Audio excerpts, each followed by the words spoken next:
غانم صاحب یہ سوال ہے، یہ سوال یو کے میں رہنے والی سنگل لڑکیوں کا ہے۔ یہاں پہ موسٹلی رشتے آتے ہیں اور وہ بولتے ہیں پہلے ہم ملیں گے، اگر انڈرسٹینڈنگ ہوئی تو پھر شادی کریں گے۔ اس کے بارے میں اسلام کیا کہتا ہے؟ جیسے میں سنگل ہوں، پیرنٹس پاکستان میں ہیں، تو میں اس میں کیا کروں؟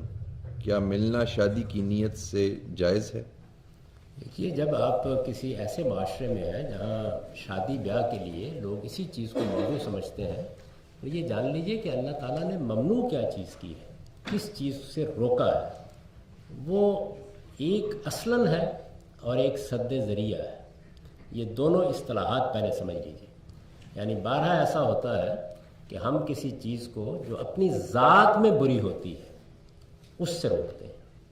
تو جس چیز سے اللہ نے روکا ہے اپنی ذات میں بری ہونے کی وجہ سے، اس کو کہتے ہیں اصلاً روک دیا ہے، وہ بدکاری ہے۔ یعنی بدکاری کی کوئی قسم، اس کے کوئی مقدمات، اس کے کوئی لوازم بھی ہمارے دین میں جائز نہیں۔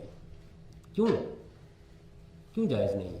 اس لیے کہ اللہ تعالیٰ نے انسانوں کی پیدائش کی جو اسکیم بنائی ہے، انسان پیدا کرنے تھے نا اس نے، وہ جو اسکیم بنائی ہے، اس اسکیم کے مطابق ایک ناتوان بچہ پیدا ہوتا ہے، اٹھ نہیں سکتا، کھا نہیں سکتا، پی نہیں سکتا، کئی مراحل سے گزرنے کے بعد کئی پاؤں پر کھڑے ہونے کے قابل ہوتا ہے۔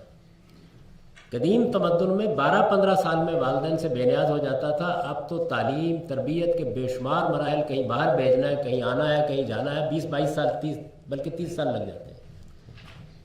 یہ جو انسان کی پیدائش، تربیت، تہذیب اور یہ صورتحال ہے اس کے پاؤں پر کھڑے ہونے کی، اس کے لیے اللہ تعالیٰ نے شادی کے ادارے کو قائم کیا ہے۔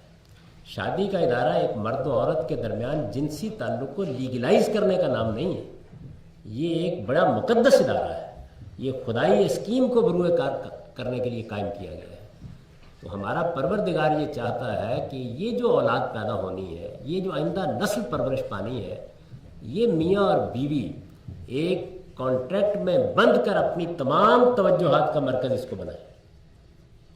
یہ اس وقت تک ممکن نہیں ہو سکتا کہ جب تک انسان کی سماجی، نفسیاتی، تہذیبی ضروریات کے لیے ماں اور باپ کے رشتے نہ ہوں، خاندان وجود پذیر نہ ہو، ساری توجہات ایک گھر کے اندر نہ آ جائیں، باپ کے لیے بھی ساری توجہات کا مرکز اس کی اولاد اور اس کی بیوی بن کے رہے، یہ ممکن نہیں اس کے بغیر۔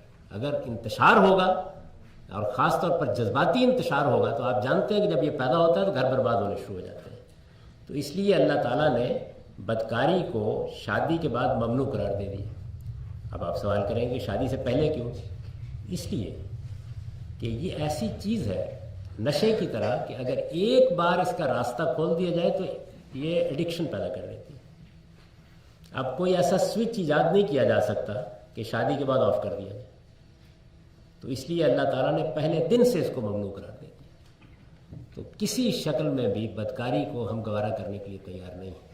اگر ایک لفظ پہ آپ مجھ سے پوچھیں تو میں یہ کہوں گا کہ خاندان کا ادارہ بدکاری پر پابندی لگائے بغیر قائم رہ ہی نہیں سکتا، ممکن نہیں ہے کسی طریقے سے۔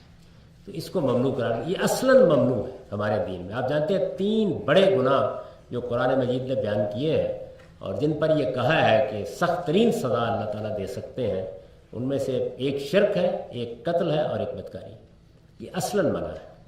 اس کے بعد سد ذریعہ، دوسرا لفظ میں نے یہ بولا تھا۔ سد ذریعہ کا مطلب یہ ہے کہ بدکاری کو روکنے کے لیے کچھ آپ کو ہدایات دی جاتی تاکہ وہاں تک بات نہ پہنچے۔ مثلا رسالت میں آپ صلی اللہ علیہ وسلم نے فرمایا کہ ایک نوجوان لڑکا اور لڑکی یہ اکیلے میں نہ بیٹھے، یعنی یہ کیا ہے؟ اب یہ سد ذریعہ ہے۔ اس طرح کی بہت سی ہدایات آپ بھی دیتے ہیں، 12 کہتے ہیں۔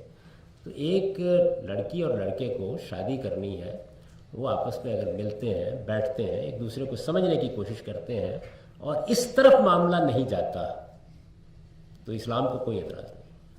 لیکن اگر معاملات اس طرف جانے کے لیے ایک قدم بھی بڑھائیں گے تو پھر بہرحال اپنی بانگیں وہاں روک لیجئے، اس لیے کہ اب آپ اس راستے پر چل نکلے ہیں جس کے آگے پھر کھائیے۔